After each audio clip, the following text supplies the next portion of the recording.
This meeting to order at 6:03 p.m. Go back over there, right? Thank you. Thank you, Tony. Now, Wendy, would you please take roll call? Present. Present. Present. Thank you. Mr. Vicente Bravo, would you please do the honor and lead us in the Pledge of Allegiance? Thank you.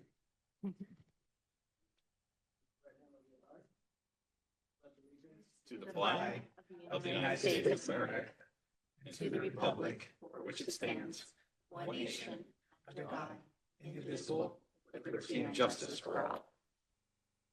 Fantastic.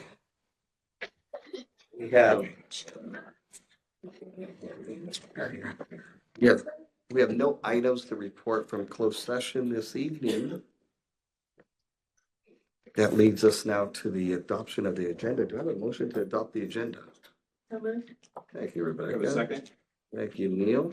All in favor? Aye. Fantastic. Wendy, do we have any comments from the public on non-agenda items? No public, all right.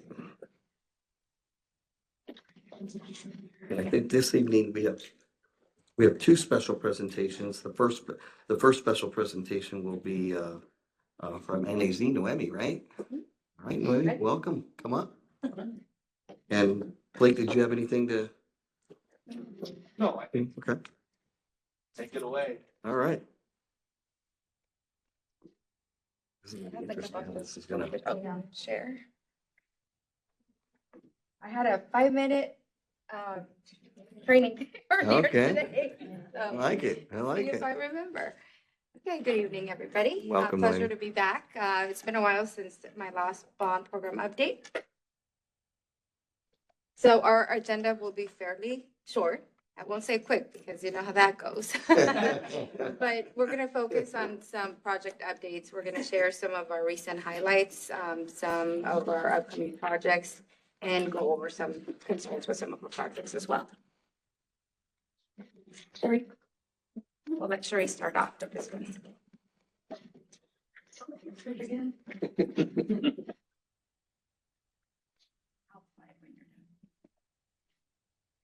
Good evening. To give you a quick update on the network infrastructure project, we are continuing to move along nicely. The project percentage levels have pretty much remained the same from the last board update, and that's because those percentage completions will not turn to 100% until all the cutovers are complete at each of the sites. So there's components that are required in order for that to do so, for us to be 100% complete at each site. Over Thanksgiving break, we did the cutover at Wiseburn Middle School and Del Air Elementary School. The remaining cutovers are all planned to occur over winter break, as well as all the phone installations at all the sites and at the district office.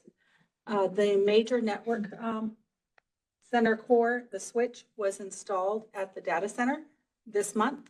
So just so you know, we are progressing. We are still on track to complete this portion of the project by the end of January 2025.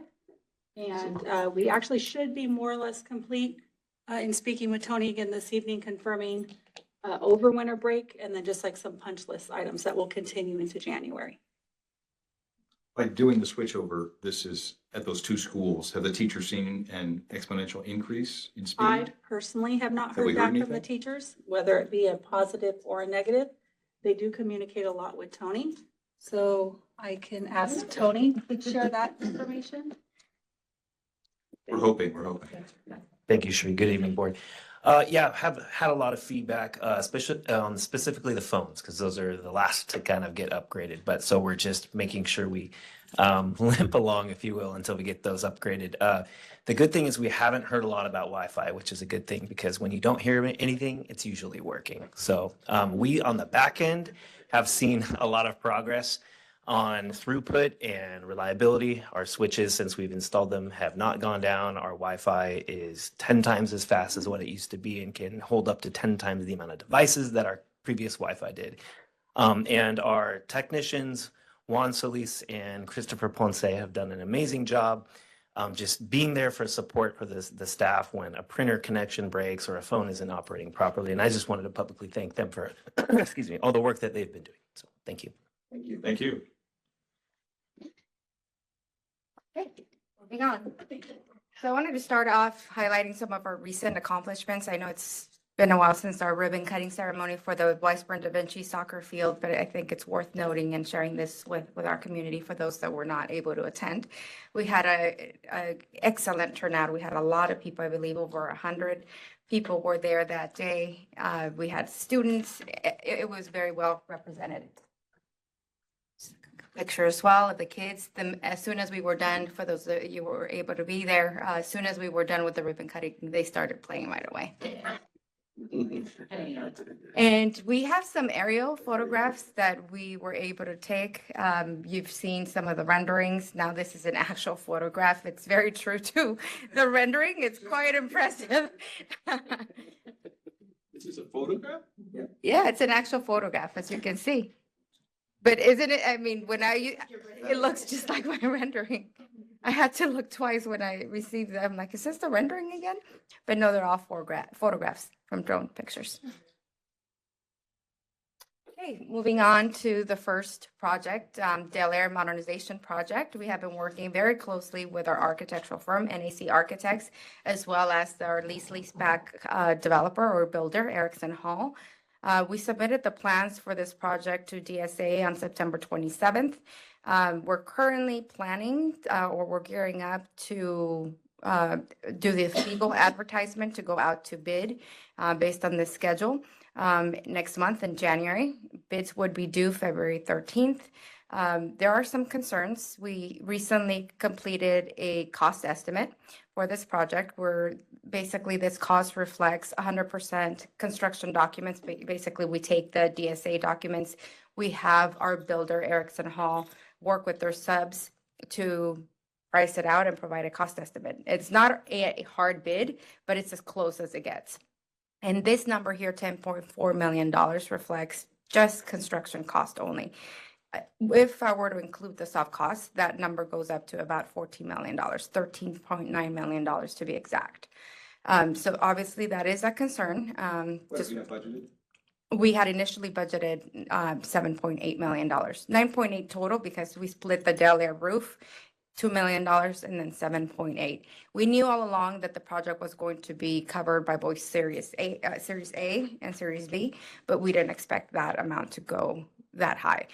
Part of the concern that we are seeing as well, and not just for this site, but for all of our projects, is that the bidding climate is increasing. The cost of construction is increasing significantly. We used to see the cost per square footage at around $500 per square foot. Now we're seeing that double. They're about $1,000 per square feet, which is outrageous. And it's reflected in our cost, obviously, that we're seeing. Again, and this is not even a hard bid. We would be bidding this out. We would the Erickson Hall would be developing the guaranteed maximum price, and those final numbers would be coming to the district for a review and for us to present to the board at the February 13th board meeting. March 13th board meeting, I'm sorry. I just wanted to say, I know, Neil, you've mentioned, several times about prioritization and understand that. Fresh off the press are some of these final costs for us, and part of it was going through this process to figure out what these final costs were. This is pretty alarming is probably not the right word, but when you start looking at numbers over budget like this or over anticipated budgets, definitely concerning for us. Especially when you look at, for instance, the in conjunction with the 135th and Aviation Sports Complex, and you're looking at a $17 million project there, $17.5 million project there. It's a few $1 million over as well. There's not much, just when you start looking at a field project though, there's not much. It's very important to the community that we finish that field. Obviously it's a safety concern and all of that, but you can't cut scope much on those fields. I mean, it's field, there's fence and net that you need to have. If you start taking out some of this concrete benching and things like that, you're going to save a few $100,000. In the scheme of things, it's not enough to descope. Or we decide later to descope something like that. But when you start looking at a $14 million project, what's worrying me about this particular project at Del Air is the long-term ramifications of not being able to get to Holly Glen Aviation, Weisberg Middle School, or having to get to them so late in the game that not all our schools are going to end up seeing these improvements early enough. And so this is fresh off the press for us, just within days. So I do want to come to the board on Monday with a recommendation, looking at some de-scoping at Del Air, also putting into the scope more improvements, immediate improvements at all 4 sites. Just top of the head, looking at maybe doing carpet, ceiling, tile, HVAC systems, furniture, fixtures and equipment at all of the school sites that probably we could get within the same price. And then we see those massive upgrades at all school sites in a much quicker time period. So I'm just sharing that. Again, I want to put that on the radar. Can we value engineer, but you can't value engineer 50% of the cost. No. way. No, I mean, you could, but what we could do is really de-scope the project and start looking at, I mean, just in all transparency, we don't need to necessarily paint. We can get in there and do carpet and we don't have to knock out closets and those kinds of things. Essentially, you are value engineering. If you Yeah, start removing restroom upgrades, you start removing HVAC initially, you start removing the tack board, lighting, all the extra. So we need. You are a scope de-scoping. that you'll bring to us. We need to de-scope and rescope. And so we're basically taking a look at a Reprioritize, project, right. reprioritize. We need to take a look at projects. So we're very close to having that. I just couldn't get the numbers official enough to get to you and publicly share them. I'm just saying that the way it's looking is looking like we have a really good option that would get furniture and new carpet and new ceiling tiles, new HVAC systems as needed at our school sites within the next year and a half. Some schools would see it as early as fall of 2020, is that 5 still? Yeah, 25. 2025. And then we could do the rest. We just don't want, there's no time during the school year to redo furniture, and carpets and stuff. So we just have to space it out a little bit. So we have a plan-ish kind of thing, and we're going to get that. We'll have it fully vetted out tomorrow over the next couple of days, into the weekend, so we can get it to you on Monday.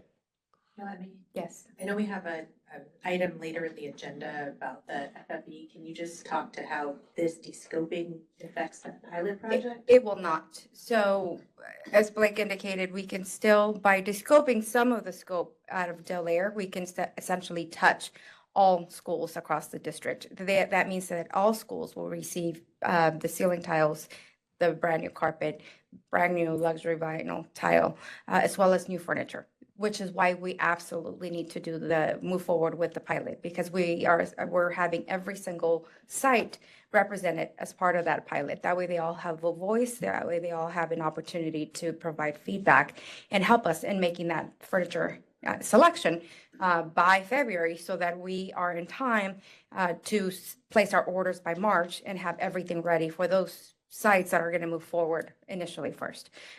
So we have to move forward with that, if that's okay with the board. And Blake, just in light of all this, I think I would recommend that we consider doing a board workshop sometime in January. Right. We could bring together some projects, at least the remaining projects. Yeah. To share with you. I would say too, one thing to consider, and I again, not having it on paper, but I do want to put it out since we're talking about it and put it out in the universe, is that it could mean, if you're looking at, for instance, aviation, that's our oldest school, and in the event that we ever need to find funding to redo, it's going to be a massive fund. I mean, to redo aviation is probably a $40-50+ million project. It may be better to talk about putting the carpet, ceiling, tiles, furniture, HVAC at aviation first, with the middle school potentially or something. We'll have to figure out that.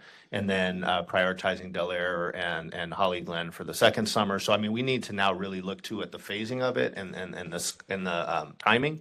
But just saying that there are other reasons that we may end up coming back to the board and giving where we were thinking we were going Del Air, we may come back and say Del Air is not the right place to start for a certain number of reasons. And again, I'm putting it out in the world because we're 3 days away from the meeting, but I'm not fully ready to defend my position. I believe Sheree has something to update regarding the FF&E, since we're on that topic. Yeah, just real quick on the FF&E, once we get approval to proceed with the orders, hopefully all those orders can be placed prior to the end of this year. Once the orders are placed, I'll get lead times. And then we'll determine when those installs can occur in the pilot program. It is our goal to have the surveys done and get the feedback by end of February, but I don't want to publicly promise that, depending on what our lead times are and when we actually get the furniture. So that was my only question. What was your promise? It's being piloted at each school, right? It- Every school. So one classroom, 1 or 2 classrooms at each school. So there's a total of 6 classrooms. Mr. President, since we're talking about 10.6 right now, Yes. should I ask a question because it's going to require them to come back? Yep. The question is, we were able on 10.6, which is the furniture. Mhm. We have agreement from one of the providers to lend it to us. The others were purchasing.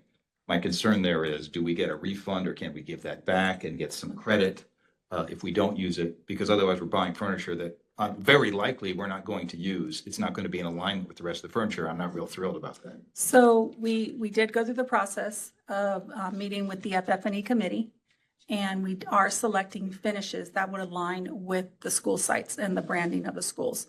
So that way the furniture can be reused and reallocated at different school sites if needed.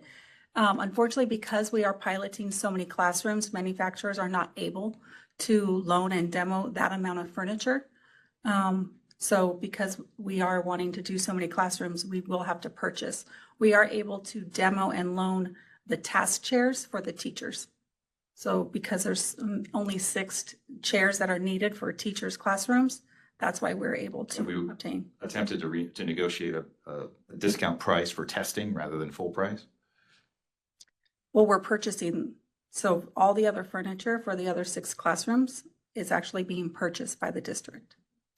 And Not it's at a being- test price, yeah. But- And I would say, oh, sorry, But let me it's under just, CMAS. Yeah, it's under which CMAS is and discounted. piggyback, so it's already at a lower negotiated price than just list. 15% less. I just want to say, we're going to use the furniture. We're fine. We're going to find a room to put it in. It's going to be, it's kind of a tag you're in. Somebody's going to get that furniture and we'll be. Underestimate teachers. They will find a We'll use. find it. We'll get it. And they're gonna be super excited about it. It's gonna be new furniture. Yeah, it's gonna be nice furniture. It's gonna be furniture that could be, it's not like we're gonna be sticking someone with bad stuff. I mean, it's gonna be nice and we'll find out the best utility for it. It won't be wasted or anything. Yeah, and the committee went through the Right, process absolutely, of yeah, narrowing down the absolutely. pieces. So they've already had some evaluation to say, we Absolutely. would feel at least good about trying these. Absolutely. Okay. So there has been meetings with the committee that has been established.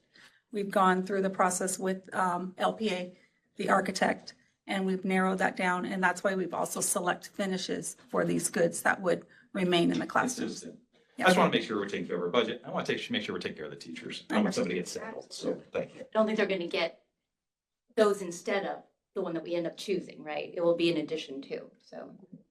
All the test furniture that we're gonna have, it's gonna be extra. Everyone, once we decide, all the classrooms are gonna get the same Sounds like furniture. an assumption. They'll become Yeah. a standard. Maybe, I'm gonna say maybe. Right? It sounds like. Yeah. Like we may put it in a PD room. It could be put in like a room that's not used all the time, maybe in a resource room, a maker space. We're gonna find the best spaces for it. We just have to see. I mean, ideally, we won't put it to use. You can always use furniture in a school. I mean, you can always find use for it.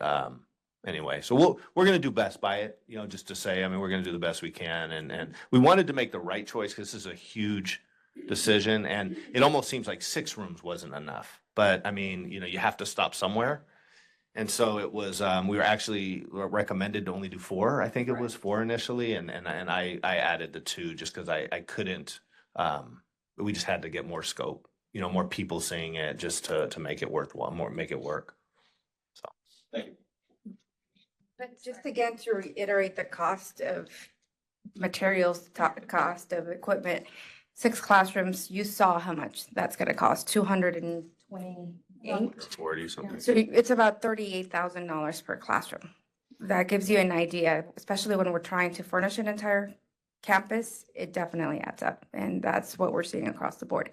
One more thing that I wanted to point out for Del Air, because regardless of, what the board reprioritizes, I know you mentioned HVAC at some point at any of the sites.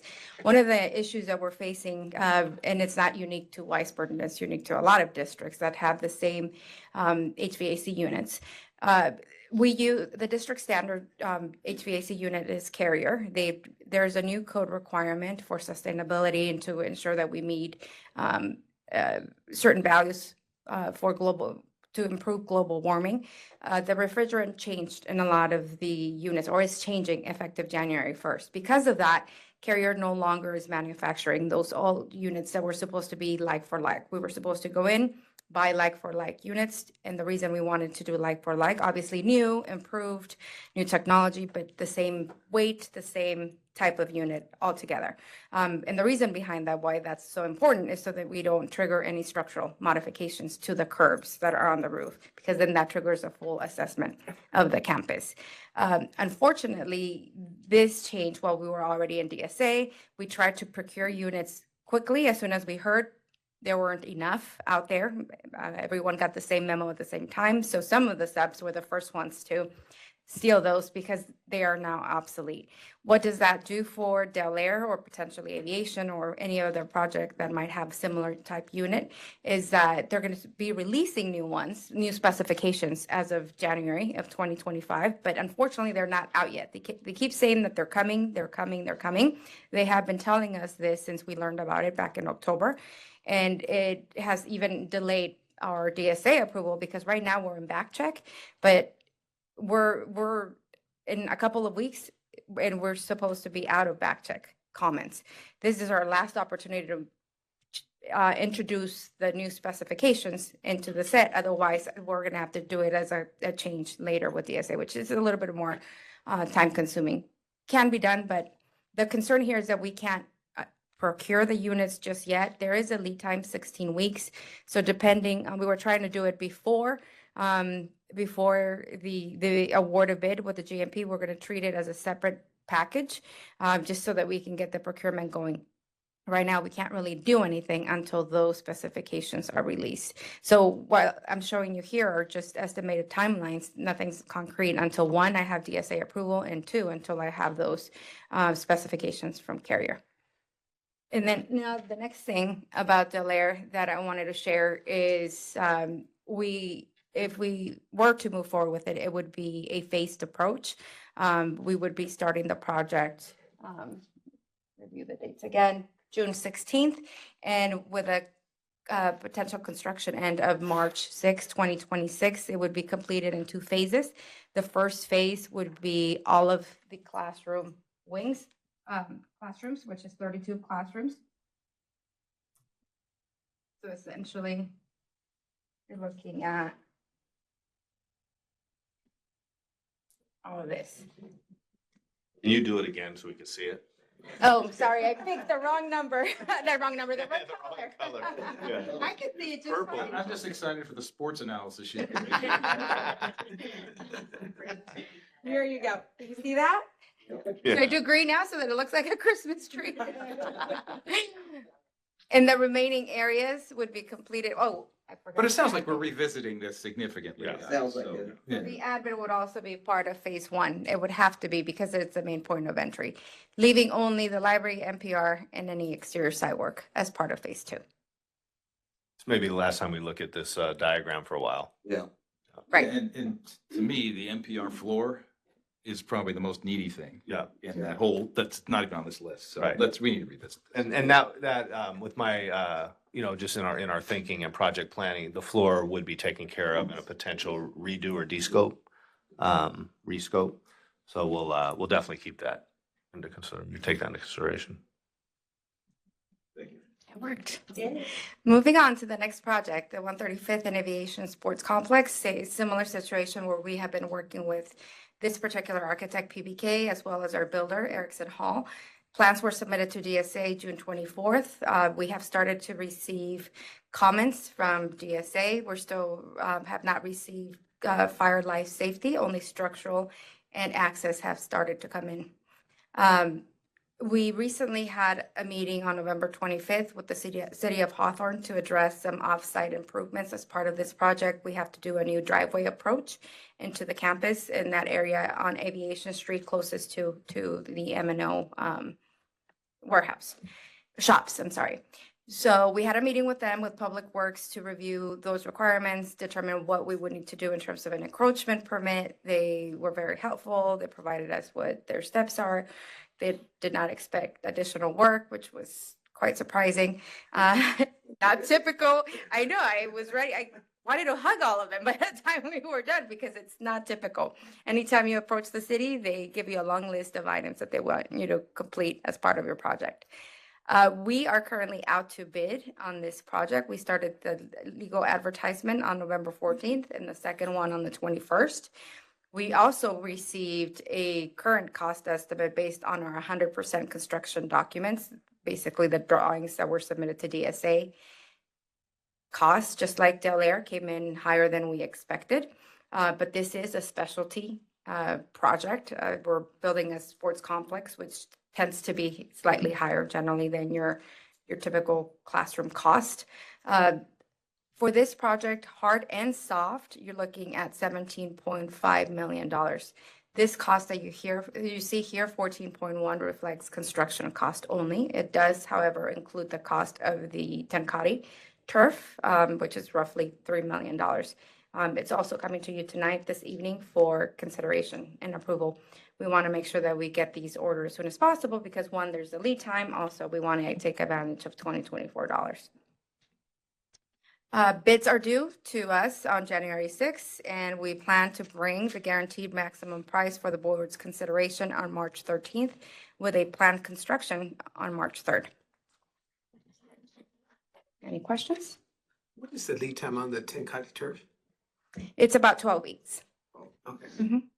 Just, Go ahead. I was just going to speak to the turf itself. One of the things that we've learned from the turf behind us is that we may be able to mess around with the pile height a little bit. I think it's a thickness or whatever that measurement is, and maybe go a little bit lighter so it's not quite as cushy and soft. Especially as kids are smaller, the less soft it's the better. They can actually move a little bit better. The heavier you are, obviously you have. It's a little bit more, anyway, so we may toy with that a little bit and we'll of course bring that back to the board. Yes. On this property, we will have the marquee on aviation. Is there any school ed code advice, other schools that have advertising use that's appropriate? Because this could be a revenue source for us. I don't know if it's significant or not. I haven't looked at that, but seems like an opportunity to explore. It does. I will turn that over to CBO. Maybe reach out to the Tag your CBO it. group on that. I think that's a good one to reach out to. You can reach out to your CBO group on that. Yeah, definitely reach out to the group and see if anybody's doing that. I'm not currently familiar with anybody putting that into practice as it stands right now, but. Trailblazer, let's do it. And as Blake indicated, there's really not a whole lot, even if though we've actually gone ahead and met with both PBK and Erickson Hall, a couple of recent meetings to try to identify any potential value engineering items. And it's minimal. In a $17.5 million project, we're looking at about $400,000, basically flat work and maybe the canopy in between, so that the steel canopy in between. But if we start cutting, you're starting to cut sports lighting, starting to cut fields. It really changes the design intent for this project. So it's not a project, it's already essentially bare bones. There's not a whole lot of room to value engineer. It's just a big site. It is, Yeah, it's mine is a huge, Really big area. right, And the field's gonna cover all of it. right. Mhm. Okay. Okay, moving on. As a result, as you know, of the 135th and Aviation Sports Complex, we have to relocate the SLC Futures Program. We have been working with PBK on developing a design. We are currently in design development stage, about 50%, with a goal of submitting to DSA on January 20th. We are treating this project as a design bid build, which is basically a low bid. It's not a lease back because of the value of this project. We also recently received a schematic design cost estimate at $1.5 million. Now, this is again, construction cost only, bringing this up, the total project cost to $2,250,000 all in. We're planning to start construction in June of 2025, and we have to be completed, substantially completed by August 8th, with a final completion of September 8th. That way they're ready to occupy it, obviously, at the start of school. I wanted to point out. Oh, here it is. Oh, it's the same color. Green. Leave it to DSA to add to the projects. We had a preliminary meeting with DSA to try to do it as an over-the-counter to, one, minimize cost by adding additional scope. We know how DSA works. And two, to expedite the project review, because we were hoping that it would be a much shorter review. Because this site hasn't really been touched in several years, there is not a single current A number or application number, the DSA numbers attached to the site. Therefore, they're wanting to do ADA upgrades right all the way up to the street, basically. So if anyone that's walking is able to safely go on an accessible path of travel all across. So we have to modify an entire, create a sidewalk for them, truncated domes here, here, and here with ramps, and all across, basically, to the entire campus, as well as modify this entire parking lot and do some minor adjustments to this parking lot, just to make sure that they have an accessible path of travel. I mean, we currently have a sidewalk on that. We do, but it needs to be, Not ADA it needs to be modified as part of this project, is to be current. Has a ditch right next to it. That's probably problematic. Yeah. Yeah, there's a swale. So as part of this project, this is where the swale is, essentially here. So you can see we've pushed the building to the left. The large building that you see here, this is the 60 by 40 that's going to house the administration staff, as well as the futures, the life skills program. And then the next two classrooms, there are the 24 by 40 buildings where that'll be SLC, and then the bottom is the restroom building. This shaded area that you see around the portables will be, rather than having multiple ramps going into the portables, will be one continuous ramp at all the same level, making it easy if obviously we serve special needs students. That way they're not getting off one ramp only to get onto another ramp. It What just is takes the- up a lot of space. What's the capacity of both of these programs in these new buildings? So capacity is not changing. It's exactly what they have at the other side. I believe they have 11 students in the life skills program with a maximum of 12. And that it also accounts for the teacher, the instructional aide. In terms of the SLC, I am not sure. I know we're only occupying currently one classroom, which I believe 7 or 9. And then the other one, they have it as overflow in the event the program obviously grows. So that program's covered. In the futures program, I think we have 7 currently. 7 students, Students. 7 or 8, yeah. What if we got 14? What would we do? We have, which, Futures.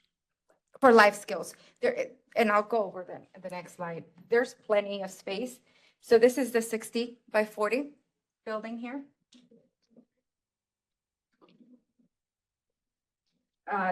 These two classrooms here are the life skills. So they essentially have 2 full-size classrooms. One, the upper will be the main instructional space. The lower will be the apartment suite, if you will. Since they are teaching them life skills, they have a full operational kitchen here. You can see the elevation to the left. We have a full operating kitchen with a sink, upper and lower cabinets, refrigerator, dishwasher, washer and dryer for them to do laundry. We have counter area for them to fold.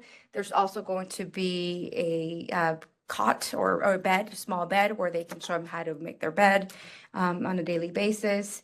So it's a fully operational space. Right now, we are planning 12, but we have the capacity for more. It is kind of what it is. We have the space we have, but I'm just wondering if we did a projection based over the years of our growing special need students, we can project this program will grow as well. At what point do we outgrow our facility? And I think that a couple points. One is we could probably do a pretty good projection now on who's going to come up, who's in our system now that would end up benefiting. It's my understanding that that group would fit. I mean, obviously not assuming that we're not getting some outlier type scenario. But, and this could all be, I haven't brought to the board yet and not going to say it public. This could be a moot point at one point soon down the road anyway. So maybe we'll talk about that in the future and to how this looks, future out. And to the right are all of the administration offices, anyone coming, so you can see here, basically that's the crosswalk from the parking lot, the accessible path of travel. Anyone coming to the campus would have to come in through the double doors, come into the office to check in, and there will be another gate here that would be locked, that only with authorization that you would be able to enter the other campus. So this is a fully secured campus, and we're also including door access controls as part of this project as well.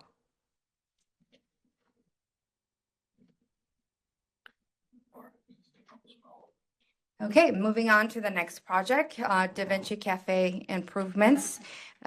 We have been working with PBK on developing the resubmittal drawings to the health department and now to DSA. We have received health department approval. Plans are scheduled to be submitted to DSA on January 3rd. We also received a cost estimate for this project, 50% construction documents. You're looking at about $365,000 for all-in project, including both hard and soft. The district, or rather Measure EE, upfronted the cost of design and DSA fees, which will be partially reimbursed by a grant that Da Vinci was able to obtain. Now, the actual improvements of this cafe will be covered by Da Vinci. Which lead us to the next half of the projects for Da Vinci. We have the kitchen modernization project, also a PBK project with the same timeline of submitting to DSA on January 3rd. We also received a cost estimate. This is 100% design development phase. It came in at $2.4 million. This is 2025 dollars. So if this project were to move later, we have to account for the cost of escalation, which is only currently up until 2025. So this includes both hard and soft. Well, I have two different dates here for DSA submittal. It's actually January 27th, not the 3rd. So this is a DD. That's Mhm. also submitted DD. Correct, 100% DD. And we're currently in construction document phase with a goal to submit by January 27th. Same thing like the cafe, the district through the bond upfronted the cost for design and the DSA fees. So to date, in terms of design fees, we have upfronted $339,000 plus the cost of the DSA fees, which are roughly about close to $100,000. Any questions? Project? No. And last but not least, I wanted to point out even though this is not a bond project, the Del Air Baseball Field Improvement Project, this is at the Da Vinci Connect site. We're looking at improving the baseball field. This would be a design bid build project, essentially a low bid. We are out on the street out to bid currently. We started the bid process on November 19th and the 26th. We had a job walk on December 5th. We had a great turnout, a lot of participation from contractors. How many did we get? 14. 14. So that's an excellent turnout in terms. Now, we don't know how many will actually bid, but just the fact that we got that many bidders, obviously we're doing right, getting the word out to interested contractors. Bids are due on January 10th, and we're planning to bring a recommendation to the board on February 13th. Now, in terms of a rough order of magnitude or cost estimate, prior to going out to bid, we worked with various landscaping contractors to get a kind of gauge the bidding climate or the potential cost for this project. It was a wide range. The lowest was close to $700,000 and the highest was $1.8 million. So I can't really tell you where we're going to land once we go out to bid, but hopefully now that they see that it's a formal bid, they'll sharpen their pencils if they want to be awarded the project. And can I just point out a couple of Yes. things on this? How do I do that? They're fine? Make it invisible color, yeah. So, what color is it? Did you- Red? You want a Okay, different that's color? fine. So if you notice here, this area right here, you see the fence, so there's a white line that runs. That's a temporary fence. So looking to create a space where students could use that grass area during the day, during the school day, and then when baseball would come in, they would then be able to draw that fence down and have that barrier to be able to practice. This area up here is currently used as a pitching, batting cages. There's 3 or 4 batting cages, pitching cages. So we're gonna have to work with the sensei a little bit on how we can free up some of that space.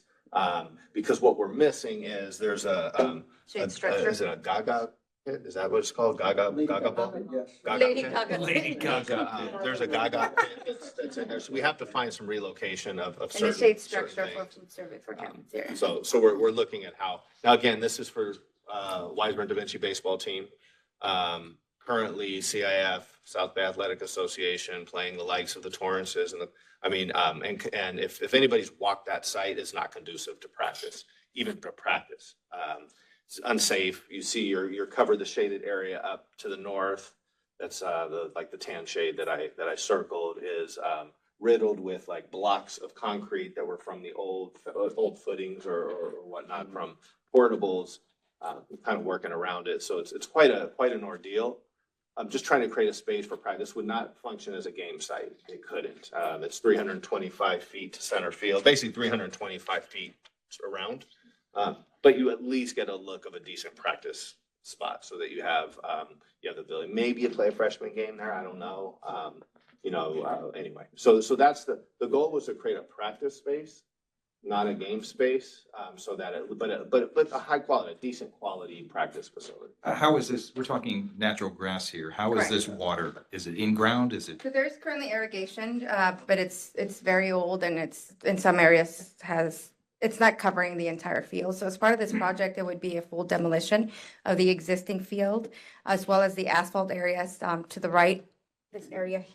This area here, this is all currently We're asphalt. talking buried pipes though, not bringing in. No, it would be all underground. So we would put all new irrigation, we would do all basically grading of the field to ensure it's all leveled and drains properly, as well as new sod. And then that area where the batting cages are, that would be, right now it's a mixture of both decomposed granite and asphalt. We would demolish that as well and go in with only compacted decomposed granite and then restore the batting cages as well. And I think based on the picture here, we should have Dr. Silvers do all the pointing and circling. Not I only me? made one of those circles. But I do want to add that part of I like this to is, scribble. it is a very flexible, field, so it could be utilized for a 50-70 type juniors team, a little league team. We're just saying like for a high school field, it can't be used as a game field, but for anything, any youth leagues, it's absolutely feasible to, We have lighting here, right? Your lighting? Some if we call it that, it's like kind of lighting. lighting. It's not sports lighting. It's not Musco lights. Is that part of the bid? No, it's not. No. That would be extremely expensive. And I don't know if this is, for redoing this field, I would certainly want to make sure that the architect looked at it and said, there's no way to make this a game field, right? Because They did. they did. They did, and informally, because we don't have an architect. There's no need for this project to go through DSA, but we did ask PBK to verify certain things, because we also have to make sure that we provide access for the fire lane. As you know, we're covering that, so we had to look at all of that. We had to do a study, but Is it just it's 315 and not 350 or? Yeah. Is it that simple or? So, Very good. that's a good question, Nelson. I think the question, Noemi, Uh-huh. which I don't know that you I don't know. answered it correctly, is could it be, like, in other words, you see the white line now, Mhm. but what if we pushed it 40 feet out? Right. PBK, look at that. And we blow up the concrete and expand the grass. I mean, I'm just in the event that, right? Yes, so the field can be made to NFHS specs, but the garden on the right-hand side would have to be demoed. And the fence would go right up to the back of the school. You'd have space, but limited. And it's a possibility. We can work on. But are games ever played during school hours? No. You can do It's a temporary fence. We could remove Yeah, this fence and and put it there for the game. I think it's a great question. Right now, the way it's laid out, the foul lines are 300 feet, center is 325, so space-wise, it can work. Because it has to be 300 down the line and like, Yes. like 350 or something. Yeah, so we have the absolute minimum, but, Yes. and at that point, if we go further, there's a swale there, so we would have to consider that. Can we look into that? I think we should. Great question. What is our deadline for the addendum? Our deadline to issue out an addendum to all bidders, Meaning any changes to the scope that is already out on the street? no later than January 3rd, I must issue. You got plenty of time. Yeah, but I'll work with PBK to get us how realistic it is. That's what, I'll get with PBK to see how how realistic. realistic Yeah. it is. And maybe they bid it Yeah. both ways. Yeah. Because if we don't, this would be the only sport eventually that doesn't have a game field, because with 135th Aviation, we're taking care of the Da Vinci girls softball. And there is that Title IX, we want to kind of make sure that we have fairness across the board. So, and this might be the only I don't know where else we, we're kind of becoming. Or we could potentially add an allowance, giving them, or an add alternate or deductive alternate with the option, so we get both prices. Let's do that. So there's more for us to talk about internally. Right. But we'll certainly Our look deadline's into it. January 3rd. And not that, so that we, What she said, I had a hard time hearing you. so we have a couple of options. Because we have our final addendum due on January 3rd, I believe that's the date Yes. Sheree mentioned. That means any changes have to be issued. That's the last day. Otherwise, it conflicts with the actual bid opening. What we can do if for some reason we don't get a complete answer in terms of, can it be done, or what modifications do we have to do to the actual plans, we can carry an allowance. Just bid it and put it as an allowance, just so that we know what that would be. Or we could also do, make the changes, but carry it as an alternate, so that they can bid both options, depending on the price. And I like that option better, rather than the allowance. In this case, it gives the board the flexibility to pick option A or option B, depending on cost and need. And for the record too, this is a Wiseman Da Vinci project. No, we didn't clarify that. We have had a chance to converse with Vicente quite a bit on it. Thank you for that, by the way. Also got to tour it with the baseball program. I've got to tour 3 times watching the practice, just because I think it's important to go see what the young people are actually facing. And then even more so, I mean, I just have a history in high school baseball, so having seen other high schools, but I would say if you see that and then see any other it's just really, it's really something that we ought to look at. You know, it's really something that we should collectively find an answer for, and find a win-win, across the board. Any other question? I think that's it. Yes. That was pretty quick, actually, Noemi. Thank you. Thank you. I'm sorry? That was pretty quick. A lot to cover. Also, why is it? Right. Thank you, team. And then we're at board reports. Michael, we're gonna start with you today. All right. Thanks, Nelson. So I had the pleasure of attending the CSBA conference, this California School Board Association conference, with all of my colleagues here, and Dr. Silvers and Dr. Dugal. And I was just grateful for the opportunity not only to connect with all of you outside of the boardroom, but also with other board members around the state. It was a great opportunity to learn from other districts and hear about innovations in our public schools around the country, around the state, and frankly outside of California as well. There were some really terrific presentations. I also continued to hear concerns and anxiety about anticipated national policy changes, which could impact especially our immigrant populations and other special populations within our schools. I also know that the Attorney General recently provided guidance to schools about how they should be safeguarding student information, how to respond to requests to enter campuses, how to respond to detention or deportation of students' family members, and how to respond to hate crimes or bullying related to students' immigration status.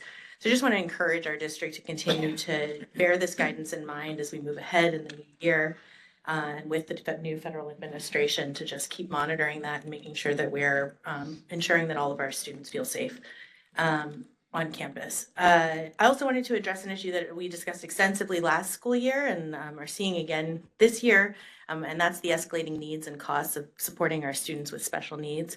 I know we have several items for consideration this evening in this area. I want to thank Kim for taking the time to speak with me earlier this week about those items. I know there's been a lot of work to restructure and to build up the supports within our special education team and put in place systems and structures that will support all of our learners. And I do want to request that the board consider another workshop in the spring to provide updated information about how we're responding to these growing needs and how we're handling multi-year planning for future costs based on the increased needs of our students and additional population. So. With that, I also wanted to say, because I think this is, well, we're going to meet on, I don't have to do happy holidays right now, right? No, you can do it on Monday. All right, I'll wait till Monday. You know, whatever. I mean, we're very festive tonight, so I feel like I should say happy holidays, but we'll do that Monday. No. Thank you, Rebecca. Neil. You bet. Thank you. As the president knows and Dr. Silvers knows, I submitted on behalf of future teachers who want to be involved in school boards elsewhere, as well as community members who may be involved, who want to be involved on the board with a stipend, 2 agenda items I'd like to see on our future board agenda to hopefully in January to address and encourage people to be involved and have no barriers to entry for that involvement. So that's something we'll see. On a secondary note, yes, thank you for the comments about CSBA. Lovely to be with all of you. And I believe, and I challenge all of us and everybody who goes to conferences, we send people to conferences all the time. I believe it's incumbent upon us to bring back information and share. So in all the conferences I went to, and in the decade plus I've been on the board, this was the best CSBA conference, I believe, by far. I thought the content was very good. So I took 32 action items that I will share with the board and the team, but in paced order, so it's not overwhelming. But there was one big theme that I saw. And it deals with the comment, Roger, you and I were talking just before this meeting about, we're slowing down, it's the end of the year, right? And no, and everybody's working so hard. Staff's working hard, teachers are working hard, administration's working hard. So first of all, I want to say thank you. Thank you all. This is a group of incredibly dedicated people that are working hard to make a difference for our community, for our students, for our society. One of the themes that came from this conference was maybe there's an opportunity, we're at the cusp of an opportunity to leverage that time better. There's new technologies, there's AI, and I'd like us, as we enter 2025, a challenge to us all to give ourselves the opportunity to spend time in the high-performing impact time instead of the necessary compliant time. I love that model, right? We're required to make it, to do the things that are required, to things that are necessary, to stay within compliance in all of our work. But the more energizing, the more rewarding, the more impactful work is the high-level performance. Where the opportunity comes with new technologies is leveraging that time, be it grading through AI, be it lesson planning, be it bots that respond to parent comments or community input on our website.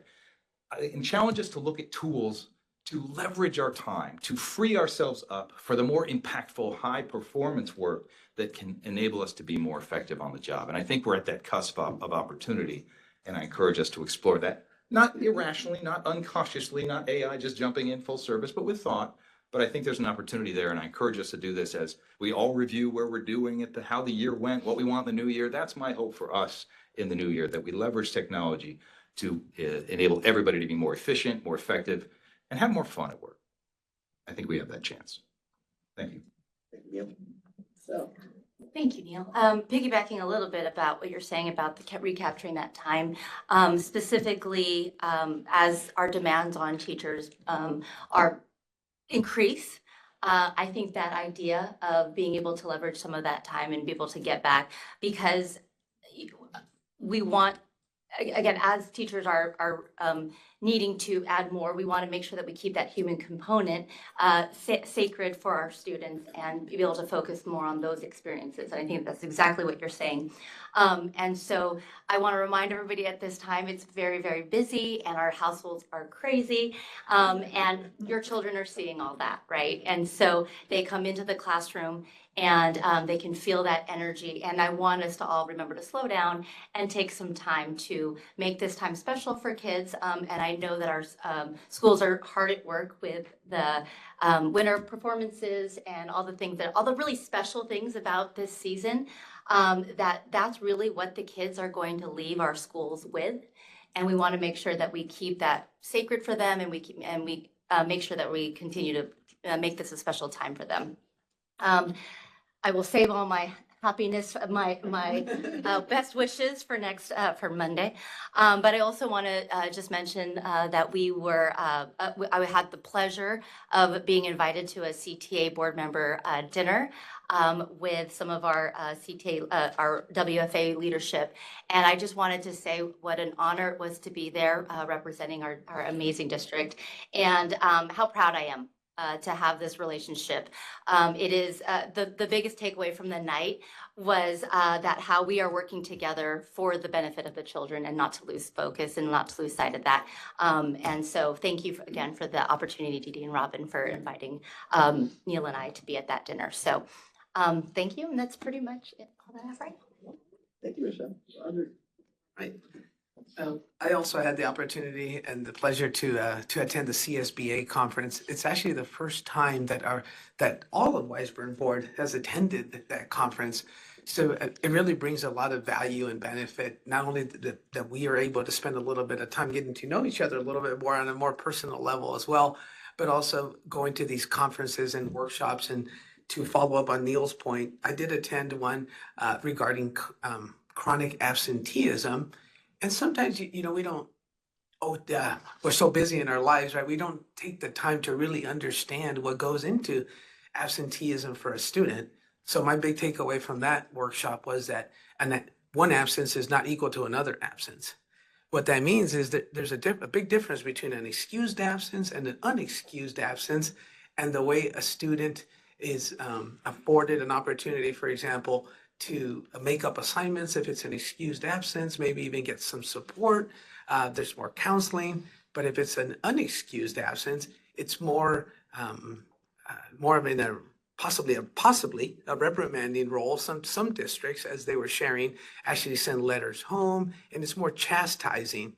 But yet they don't necessarily spend the time to understand why that child was absent. So they get marked unexcused. And there's a lot of consequences for that student, whereas the one that was excused has an opportunity to make everything up. The other one is reprimanded. Yet they could have had a very good rationale for not attending, because one may have health insurance and the other one does not. So they're able to provide an excused letter from a doctor, whereas the other one cannot. So I do encourage us to think about those types of contexts. I'm not saying that that's happening here, but it afforded me the opportunity to spend some time to just think about those types of concepts and slow down a little bit. So that was a huge value in attending these conferences. And I don't have 32 items like Neil. I think I have like 6, but I'll let Neil take the lead on that one. You can definitely hold the record on that, Neil. No, we're at 38. That's what I'm here. I do have 6. 32. Another thing I wanted to just comment a little bit on the going back to the construction cost estimates that we've all heard a little bit. I'm not going to go into very heavy detail, but I think you've heard me say some comments in the past as well. I think that is not, the increase in construction costs is not going to slow down. Our market is just really heating up. In particular for education, there was $60 billion worth of bonds that got approved on the election on November 6th.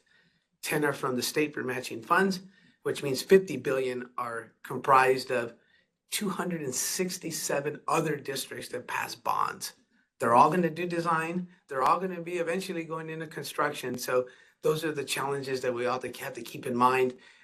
It's encouraging for me to see that we're active. We're already getting our projects out there. And the sooner we can move forward with what we do want to do and award, we're going to realize it doesn't seem that way now, but we are going to realize a greater value by doing our projects as early and as responsibly as we can. So that's the vision. And thank you, Blake, for taking a look at that, of what we can do, because equity and parity amongst our schools, I think for the entire board is really important to all of us. So that's something we would definitely want to look at.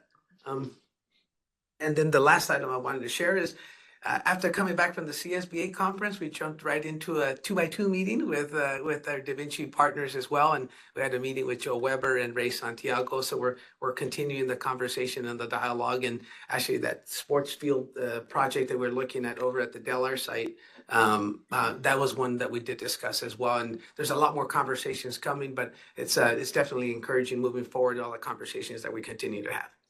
That's all for me. Thank you, Roger. I just want to thank all my colleagues for your comments. You captured my comments, and I don't have to repeat it. Nelson, I forgot one thing. I had the opportunity last night to sit in for you at the, I'm gonna get the name wrong. of the funding. Public School Authority. Thank you. And we approved the bond that, the renewal, that had been on the November ballot, the election results for the joint powers, Right. bond. So just wanted to report that that was done. Dr. Silvers and I were there, to oversee that. Thank you. And like Michelle, I also got to attend some of the school performances this week. And they were incredible. I have to say, I was blown away, frankly, by the elementary students. I got to see the aviation students, but Miss Park, I mean, she's incredible. Each grade did 2 different songs, and then they all 3 grades sang a song together.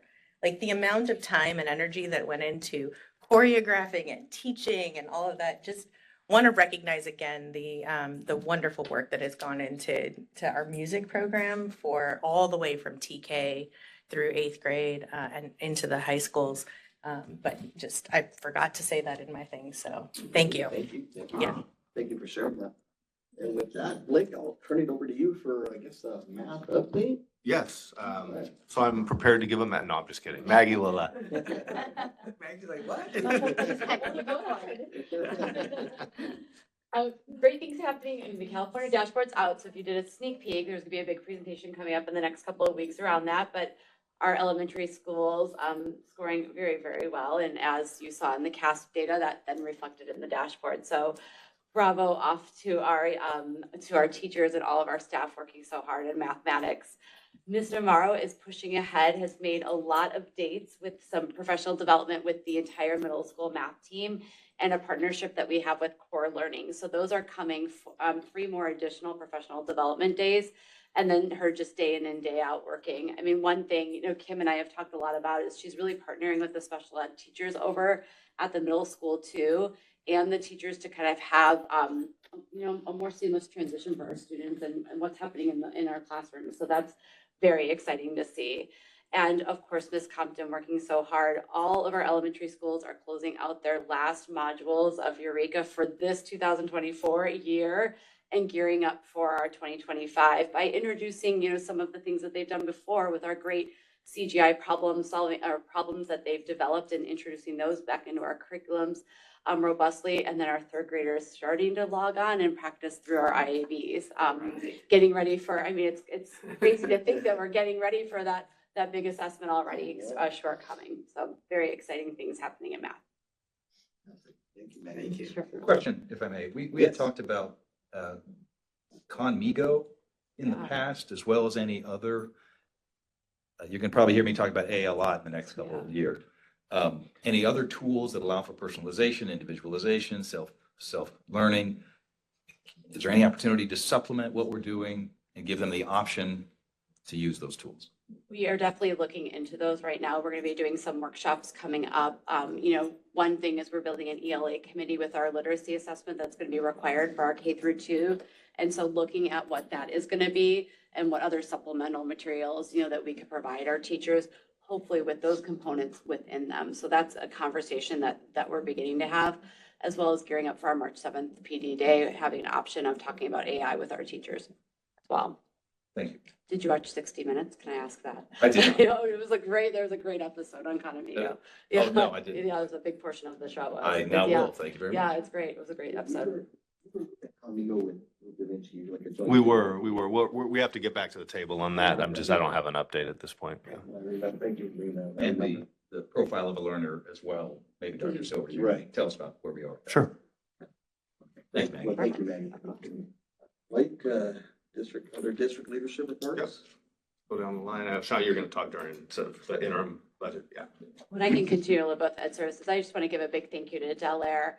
On Monday, we did an administrative learning walk, and they were so welcoming into their classrooms and getting to watch our learners, getting to ask them questions about what they were doing. It was a really great experience. So thank you to all of the teachers there and all of our guiding coalitions who have continued their work in the CAPS network. It's not easy to be out of your classrooms for a day, but these teachers are really leading the instruction that's happening on their campuses, and I'm really proud of the efforts they and their administrators have done. So bravo to all of that great work that's happening. Thank you, Nira. I am up. I just have a couple shout outs for some things happening out in our schools. First is that one of our Futures Plus students, Nakai Thomas, was nominated and received the Every Student Succeeds AXA Region 14 Award. He represented the South Bay Charter last Thursday at a dinner at El Camino College. And he was nominated by his principal, Sarah Green, and we were able to go over last week for a surprise celebration with his family. And he was really, really proud and excited for everything. So it was really awesome to see that and well deserved. I just wanted to share an update. We're working on really trying to develop and foster our friendship clubs at every school site. That's something we've had at a few sites. And that's something with the Friendship Foundation. And it's supporting our students with special needs in the school setting, as well as they often have a lot of outreach and opportunities for families and students outside of the school. So last year, the aviation chapter was launched, and with about 23 or 4 third grade students. And this year it has grown to 51 students across all 3 grade levels. In addition, we have expanded to allow peer mentors from the middle school. So there's 10 peer mentors that come over to support. And now they're also adding actual 5th grade peer mentors to be also within the school to also be a part of this. It takes a lot to kind of coordinate these events. And so our speech pathologist, Kim James, the counselor, Renee Ventura, our school psychologist, Alina Rodriguez, and Principal Summer Graves are the advisors that support the program. And then there's a liaison through the Friendship Foundation, Dean Stoughton, and she is who makes sure there's pizzas. They provide all of those outside resources that come in. And now we're also getting more parent volunteers that are wanting to participate and donate. So they have a once a month activity. And it could be bracelet making or a dance party, or this time they just did some holiday cookie designs. And it's an opportunity for our kids to socialize and practice their skills in real time in a real activity. And so it's been really exciting to see it expand. Our next goal is to get to Del Air and to start developing a program there. That's one school that doesn't have anything yet, but I've already been working with Ms. Loops on that and working on how we can bring that to their school as well. And then the final thing is just something I shared out with our families. This is a time of year when we have our SELPA Community Advisory Committee, or CAC, awards. And this is an opportunity for our parents and guardians to nominate members of our educators or specialists for the work that they do with our students each day. So this year's theme is empowering learners through collaboration and inclusion. And so this is an opportunity right now. I've sent everything out to parents and they can start nominating anyone that they know that works with their child directly. And that goes to our SELPA. And then the actual awards ceremony, it closes on January 13th in terms of nominations. And then February 27th is the actual ceremony at North High. I'll be sharing more information as we get closer to that, but it's a wonderful time to recognize and honor our educators and those who support our students. So those are the exciting things happening right now. No updates from me today. No update? Your Google? Same, no updates. All right. It's that. I have updates. Oh, you Always. I have updates. I did want to start by just saying, I know we're talking about, thank you to Noemi for presenting today, and we're talking about, rescoping or descoping. We're talking about construction costs being, as high as they are. And I think it's easy to get frustrated, with that, and it's easy to start seeing money.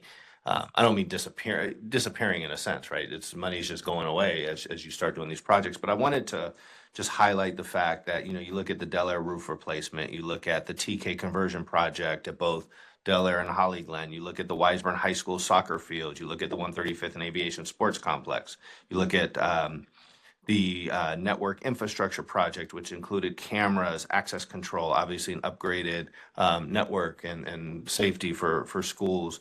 And then the SLC Futures relocation, which obviously was sort of partnered with the field project, but had to be done as well. And so when you start looking at that and seeing some of the progress made, I just want to, thank the team.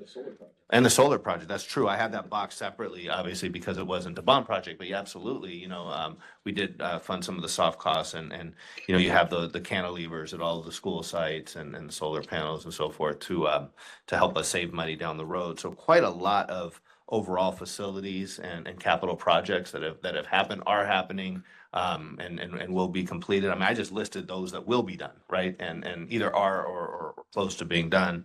So just want to, that's a lot of people working, really hard to make that happen. Many of them in the back there, in the corner that often go unnoticed or noticed, and probably people complain a lot to them. But I just wanted to say, thank you to Greg and to Miguel and Noemi and Cherie, of course, Celeste, the NAZ team for their support through this process and seeing all of these things through.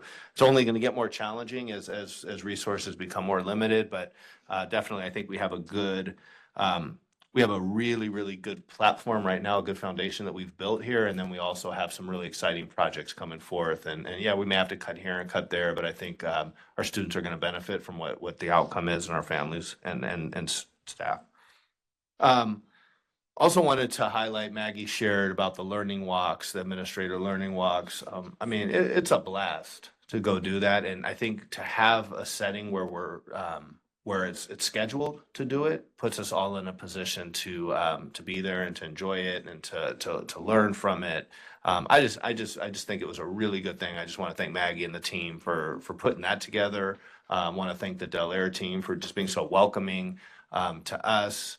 It's hard to have 12 administrators walk on a campus and not, it just is. I mean, I get it, right? It's like, hey, just walk in my classroom, So, I mean, it is what it is. I mean, I get it and all of that, but I do think it's really important that we get into classrooms and see that. And I think it's really important to put that together. And so I just want to say that I did ask her, I said, Maggie, we should do this every month. We should go to school every month. She said, we're going to just try 4 times a year right now and maybe, but I'm still pushing for that 1 time a month. At one point we'll get there, but just really exciting and want to thank, I saw Sylvia Wagner's class. It's amazing. I just am always really amazed by her classroom. So I just wanted to just say thank you for that.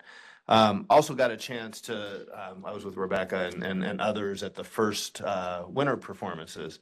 And I mean, it's just like, you're like speechless. I mean, there's nothing else to say, but, and what was striking to me is the pride that the teachers had in their students. Like I was finding myself just really mesmerized by, how engaged our teachers were with the students, and really it just kind of brings a smile to my face every time. And I know the kids are just in such good hands. So wanted to just say that.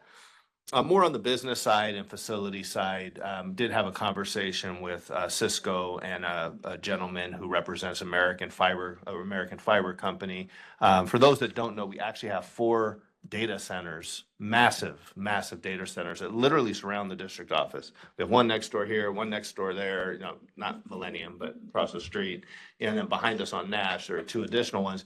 And these are just like multi-million-dollar businesses that are running some of the most intense, you know, networks in the country, basically, defense contractors and so forth.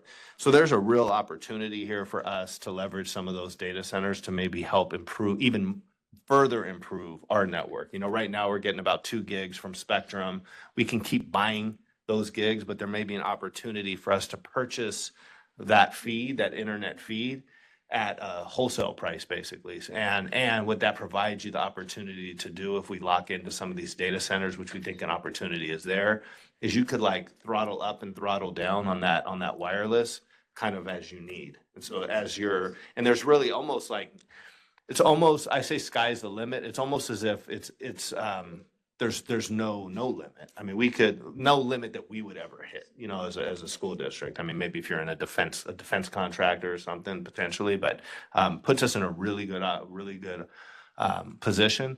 And the conversation is around an easement. In order, two of the data centers want to connect their fiber via an easement. So we're waiting for a proposal to come through that may allow us to leverage our facility, our property, and be able to utilize some of the benefit of the data centers that are around us. So excited about that. Does that mean they're laying fiber in the easement potentially? They may, underneath. So we could tie into that potentially. Well, that's part of the deal, right? Wow. We would be able to somehow, I don't know exactly the technical side of it as much as yes, to some degree, we would tie into that fiber or fiber that's connected to a data center, which then opens up a ton of opportunity for us.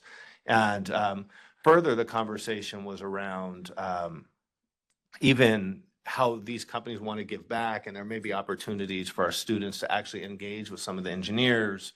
So there's just lots of opportunity that this could open for us. And the companies that are using these data centers are these massive, you know, Fortune 500 plus companies that we may be able to also, you know, leverage and be able to build some of these partnerships with them for our kids. So again, it's early. It's really, really early in the process, but something I'm excited to continue to pull that thread. Had a chance, as everybody shared, had a chance to go to CSBA. Agree that I think that some of the sessions this year were definitely among the better ones that over the last 7 years. Appreciate Nisha got to join us this year. So just a nice opportunity to see educators and board members go into sessions. Just a nice day. Neil, I wanted to also respond to your comment on board pay and also the stipend for the board. And then we are looking at that. We have our attorneys looking at some options. Hope to bring that back in January. I know that was the request that we did. We were actually on it. I mean, it's something that we've been looking into, and I think we're going to be prepared in January. I think I shared that with Rebecca, even at CSBA, that we'd be at a point in January to bring that back to the board. So definitely we're close.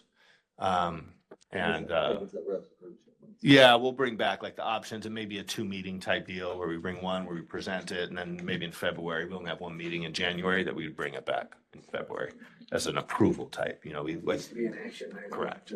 So I think discussion and action is probably the best process forward. And then, you know, I think we have, you know, some big decisions to make, you know, really related to facilities, and, you know, we're going to bring those back to the board. I think that we're going to take a look at, you know, at these facilities. We're going to sit the team, you know, the team will sit down with Noemi and with Cherie. I mean, I did share some of that in my earlier comments, but really looking at how we could maximize the potential of the bond dollars that we have available to us. So again, bringing that back. Also want to give a shout out to Kim Jones. I know that it is quite an up and down, you know, challenge to trying to keep the special education program going, and it's very volatile and dynamic at times, fluid, all those words. And so just thank you, Kim, for coming in. I just think it's worth noting, you know, that you've come in and really tried to, you really put us in a good spot. At least, you know, we know what we know, and we're able to plan and really work through that. So just appreciate the time there. And I know that Neil, you had also mentioned AI, and that was a big theme through CSBA. And in that light, like, we all just showed up here for this meeting. AI wrote the board agenda. We just showed up 10 minutes before you did. It was all ready to go. No. But I do think there are definitely some of the conference sessions, as well as some other areas that we're looking at are going to be, there's going to be some critical change that we're going to see that's going to maximize time and place and all of those things. Samsung has some really good things going with Classroom AI that I hope some of our teachers will get to pilot or play with, I guess more so, probably the middle school to start come in January. So excited to bring some of that to the board. And that's all I have today. That's it. Just those 12 things. Let me add one thing that I didn't mention, that I think was at the session, that I was the only one at the session, and they were quoting a futurist with some data behind it. And this was just mind blowing.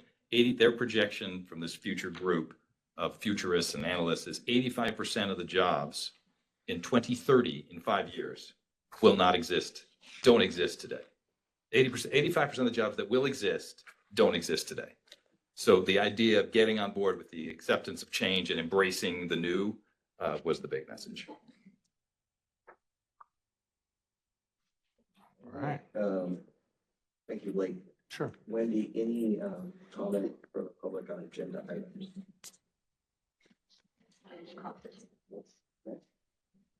It's that item, the motion for 10, sorry, not 10, 9.1. So, Second? Any comments or questions? Yes, Just a comment about 9.9. I wanted just a shout out and thank you to WEF for their support and for Dr. Dougal for managing this so well.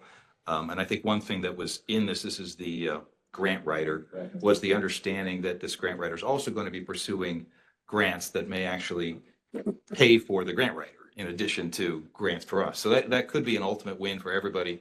And again, thanks to the leadership here and to WEF for the investment with us. Thank you. To echo what Neil said about that one, and then I'm thrilled that we're moving forward with this and excited that they'll be able to support WEF as well. And then I also just wanted to say that I'm also excited about the Kicks to Learn program. I think it would be really useful for the students to have some more structured activities at recess, which is really exciting. And lunchtime, I think. And lunch, yeah, all those currently unstructured times. Bringing structure to unstructured times might be something that I have a little bit of experience with. And I'm very excited to see. Just understanding our students and knowing that during these times are probably the most challenging for kids. And so being able to address that and being able to minimize with something more structured like that, we minimize behavior issues and have an overall well-being. So I love that this is being brought and that attention is being put on this. Thank you. Any other comments or questions on items? Great. All in favor? Aye. That's it. Facilities. Now we go into facilities action items. Item 10.1, this is authorizing filing of the application for basically state allocation board administration facility hardship, basically state funding for Wiser Unified. Do I have a motion? You have a motion and a question. Thank you, Neil. Second. Second? Thank you, Roger. And Neil, your question. There's a couple items here. I read this 10 times. I don't understand it. Wonder if I can get some clarity. Sure. I think you can. Yeah. So this is just through the state allocation board. And it's pretty standard. It's just to participate basically in the program to be able to apply for the funding.